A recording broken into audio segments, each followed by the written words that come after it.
The dust tasted of endings. It coated Ilara's tongue, gritted in her teeth, and settled in a fine red film over the sweat on her face. The old rifle she held felt impossibly heavy, its pitted iron barrel aimed squarely at the chest of the man sitting on the wagon seat. He didn't look afraid. That was the first thing that unnerved her.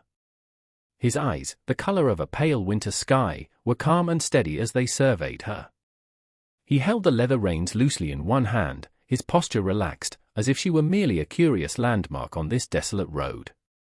Behind a cluster of sun-bleached rocks, she could feel the silence of her children, Leo and Emma, a pressure against her back more potent than any threat in front of her. Their stillness was her desperation made manifest. "Get down," she said, her voice a dry rasp that the wind tried to steal. "And the supplies?" All of them. The man's gaze flickered for a moment, not to her, but to the rocks where the children hid.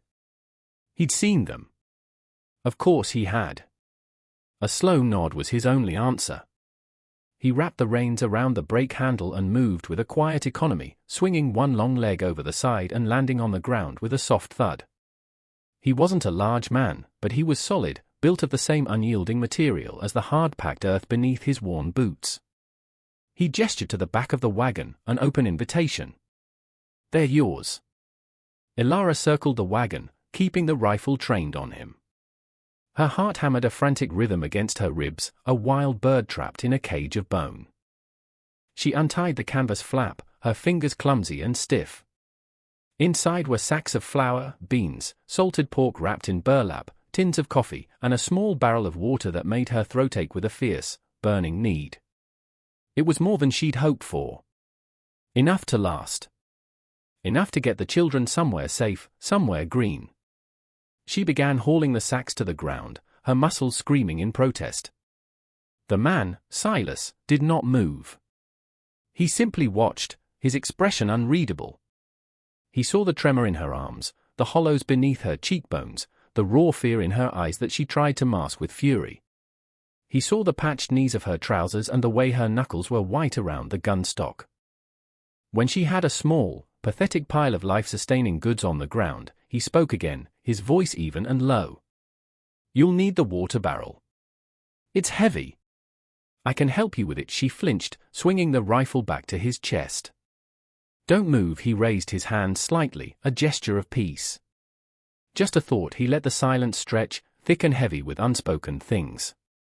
Finally, as she stood panting over her stolen hoard, he looked directly at her, his gaze cutting through her panic. "You've taken my flour, my water, my peace of mind," he said, his tone without accusation. "But you forgot something." She stared, confused. "What?"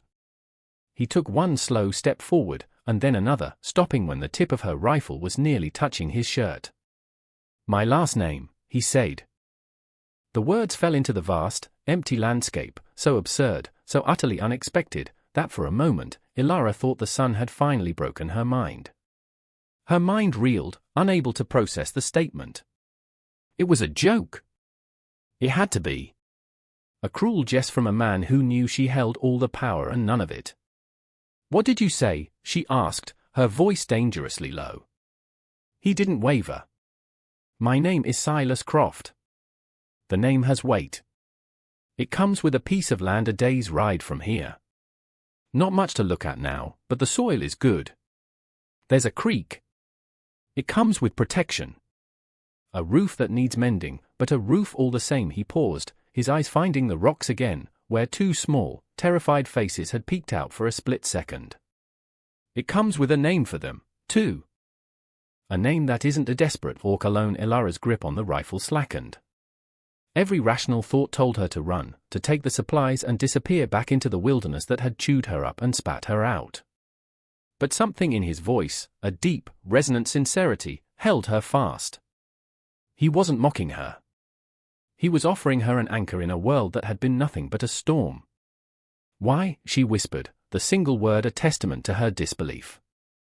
"You don't know me." "I know you're a mother trying to keep her children alive," Silas replied, his gaze gentle now. "I know you haven't eaten a full meal in days, or you wouldn't be shaking so hard. And I know that rifle is older than you are and might blow up in your face if you try to fire it." He took another careful step and reached out, not for the gun, but for a sack of flour at her feet. "Let's load this back onto the wagon. It's a long ride to the Croft place." The proposition hung in the air, a fragile, impossible bridge between them. Her life had been a series of closed doors and brutal lessons, teaching her that kindness was a myth and trust was a fool's currency. Yet, here was a man offering a future when all she had been trying to steal was a few more days of the present. She watched him, his calm demeanor a stark contrast to the frantic terror that had been her constant companion. He wasn't looking at her as a thief, but as a survivor. She lowered the rifle, the barrel dipping toward the dust. The weight of the decision felt heavier than the gun. Behind her, a small cough from Leo broke the spell. It was a weak, dry sound that tore at her heart. To refuse was to sentence them to more of this, more hiding, more hunger, more fear. To accept was to walk into a trap she couldn't yet see. But the trap she was already in was closing fast. With a slow, deliberate movement, she leaned the rifle against the wagon wheel. "All right," she said, her voice barely audible. "All right, Croft." She did not help him load the supplies. She stood back, arms crossed, a sentinel guarding her own broken hope. She called for the children. Leo, small and solemn for his 6 years, emerged first, holding the hand of his younger sister, MIA. They clung to Ilara's side, their wide, wary eyes fixed on the stranger. Silas didn't try to approach them. He gave them a small, respectful nod, then turned his attention back to the wagon. "They can ride up front with me," he offered.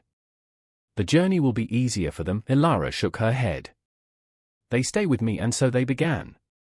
Silas took the reins, and the wagon creaked forward. Ilara and the children walked behind, enveloped in its dust cloud, a strange, silent procession moving toward a future she could not begin to imagine. The sun beat down relentlessly, turning the world into a shimmering haze of heat and dust. For hours, the only sounds were the rhythmic squeak of the wagon wheels, the plodding of the horses, and the soft scuff of their boots on the dry earth. Ilara kept a careful distance, her hand never straying far from the rifle she now carried slung over her shoulder. Mistrust was a hard habit to break. She watched Silas's back, the straight line of his spine, the steady set of his shoulders. He never looked back, yet she felt his awareness of her, a quiet, constant presence. Late in the afternoon, the steady rhythm was broken by a sudden, jarring lurch and the grating sound of wood against metal. The wagon canted sharply to one side. Silas pulled the horses to a halt instantly. "Steady now," he said, his voice calm, directed as much at the nervous animals as at the situation itself. He climbed down and inspected the rear wheel. A thick wooden pin in the axle had sheared clean through. "It's broken," he stated simply. "We'll lose the wheel if we go on." Ilara watched as he retrieved a toolbox from under the seat. He worked with an unhurried competence, his movements precise and efficient. He found a spare pin and began the arduous task of lifting the wagon axle with a lever to fit it. It was heavy, awkward work. Sweat beaded on his brow and darkened his shirt, but he made no sound of exertion. MIA, tired and fretful from the long walk, began to cry softly. Ilara knelt, murmuring to her, trying to soothe her with a piece of dried fruit from her pocket. Silas glanced over. "There's a water skin on the seat. Give them a drink." Her first instinct was to refuse, to maintain the barrier between them. But Mia's cries were growing weaker. Reluctantly, she moved to the front of the wagon, retrieved the skin, and gave each child a long drink before taking one herself. When she was done, she saw Silas struggling to align the pin. Without thinking, she walked over, set the rifle down, and put her shoulder to the wagon bed, adding her strength to his. He grunted in surprise, then nodded. Steady now. Together, they held it, and with his free hand, he hammered the new pin home. It slid into place with a satisfying thud. He stood up, wiping his hands on his trousers. He looked at her, his expression holding a new kind of respect. "Thank you." She just nodded, her throat too tight for words, and retreated to the children's side. As dusk began to bleed purple and orange across the horizon, Silas pulled the wagon off the trail and into the shelter of a small, rocky bluff. They had arrived. Elara looked at what he called the Croft place, and a cold stone of disappointment settled in her stomach. It was less a homestead and more a ghost of one. The cabin was a skeletal structure, its roof sagging in the middle like a broken back. One wall had partially collapsed, leaving a gaping hole to the elements. The field beyond was a tangled mess of weeds and thorny brush, and the creek he'd mentioned was a muddy trickle choked with debris. This wasn't a sanctuary, it was another ruin, another testament to failure. All the fragile hope she had cautiously allowed herself to feel withered and died. She had traded one form of desperation for another. Silas seemed oblivious to her despair. He surveyed the dilapidated scene not with dismay, but with a builder's eye. He pointed toward the cabin. The main beams are good. Solid oak. The foundation is stone. It's a strong frame. He gestured to the overgrown field. That's thistle and burdock. Annoying, but it means the soil underneath is rich. Nothing a good scythe and a strong back can't fix. He looked at her then, seeing the doubt etched onto her face. He walked over to the sagging porch and placed a firm hand on one of the support posts. He pushed against it, and it held firm despite the decay around it. "It'll hold," he said, the word simple but filled with a conviction that defied the visible evidence. "We just need to work it." The phrase echoed the one he'd used for the broken wheel. A simple statement of practical faith. Elara looked from the ruin to the man, and then to her children, who were staring at the cabin with a mixture of fear and curiosity. She was tired of running. She was tired of ruins. For the first time, she wondered what it would feel like to build something instead. The days that followed fell into a new rhythm, one defined by the hard, satisfying work of reclamation. Silas was true to his word.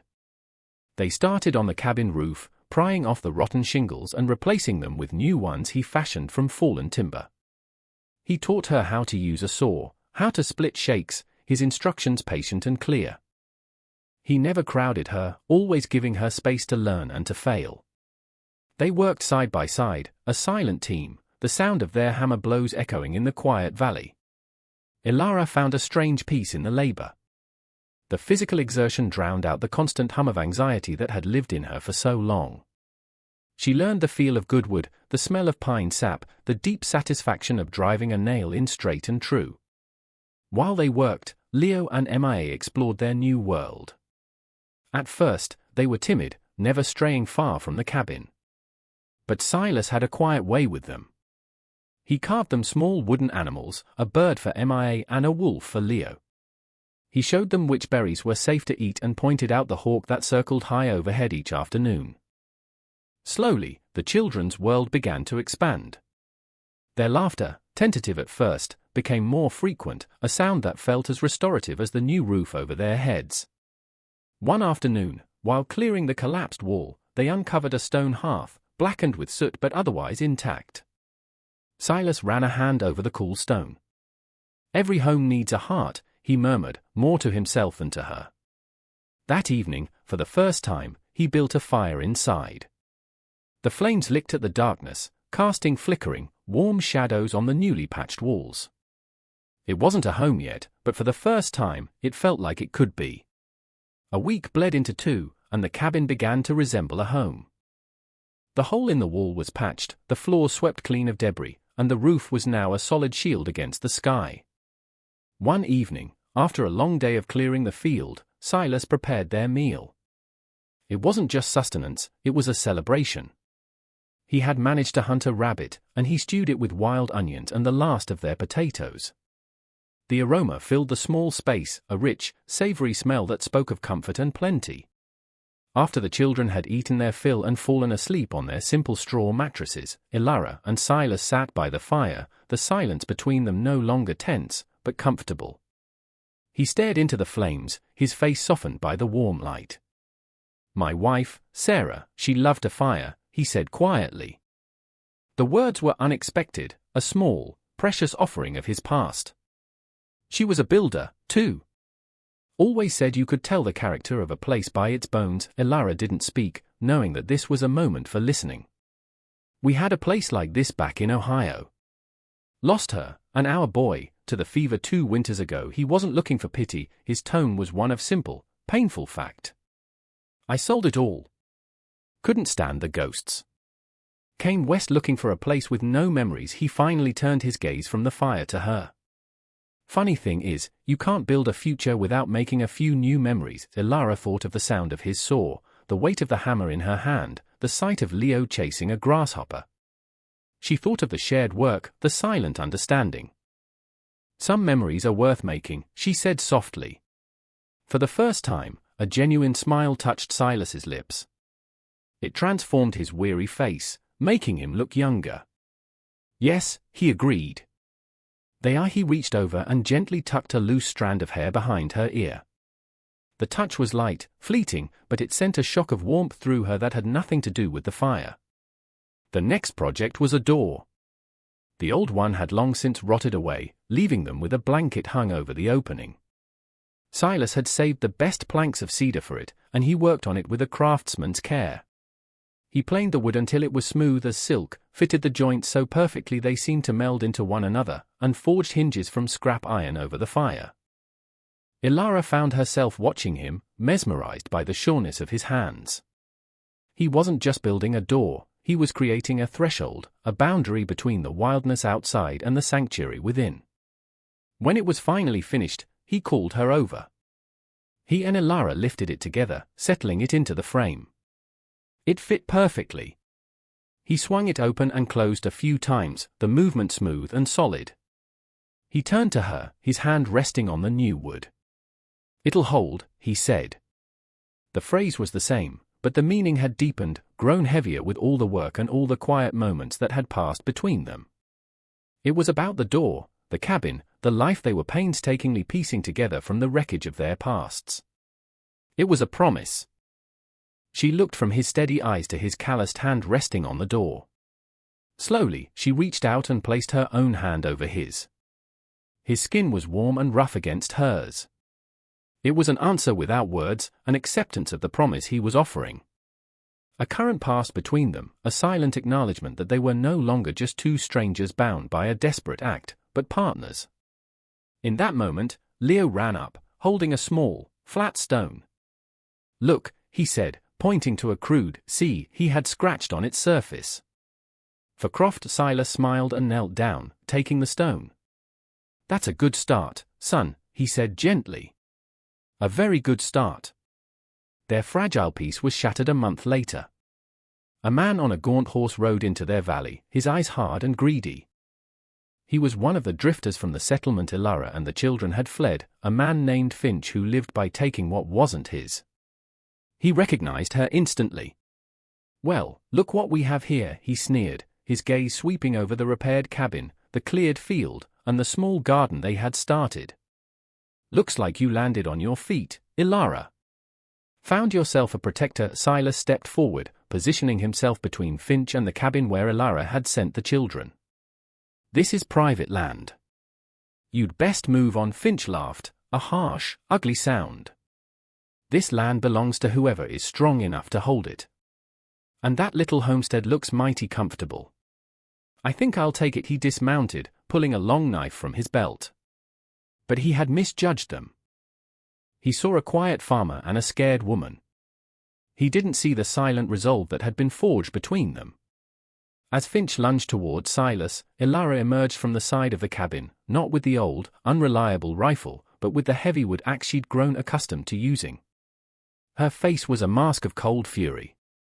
"Get away from our home," she commanded, her voice ringing with a strength Finch had never heard from her before. He faltered, surprised by her ferocity. That moment of hesitation was all Silas needed. He moved with a speed that belied his calm nature, disarming Finch and pinning him to the ground. The fight was short and decisive. There was no killing, only the stark, undeniable message that they would not be broken. They sent him away on foot, his horse and knife left behind as payment for his trespass. Afterward, Silas and Elara stood together on the porch, watching him disappear over the ridge. The setting sun cast their long shadows over the land they had fought for. Silas reached out and took her hand, his fingers lacing through hers. This time, she held on tight. Autumn arrived, painting the valley in hues of gold and amber. The homestead was transformed. The cabin was snug and warm, the pantry stocked with food from their garden and Silas's hunting. The creek, cleared of debris, ran clear and bright. Leo and Emily, healthy and happy, spent their days exploring the woods and fields, their laughter a constant, joyful melody. The fear was gone, replaced by a deep and abiding peace. One cool evening, as the first stars pricked the indigo sky, Silas came to Alara as she sat on the porch, watching the children chase fireflies. He didn't have a ring or any grand token. Instead, he held out his hand. In his palm lay a small, intricately carved wooden bird, a perfect replica of the one he had first made for Mia, only this one was fashioned from the heartwood of the cedar they'd used for the door. It was smooth and warm to the touch. He didn't kneel. He just stood before her, his expression earnest and open. "When we first met on that road," he began, his voice low and steady, "you took almost everything I had." A small smile played on her lips as she remembered the desperate, terrified woman she had been. "But you left one thing behind." His gaze held hers, a whole world of meaning passing between them in the quiet twilight. He didn't need to say the words. She already knew them. She knew the name he was offering, the future it represented, the family it would make them. With a heart full of a kind of joy she had never thought she would feel again, Alara reached out and took the small bird from his hand, her fingers closing around it. "I'm ready to take it now," she whispered. He closed his hand over hers, his thumb gently stroking her knuckles. They were home. They were a family. And their name was Croft.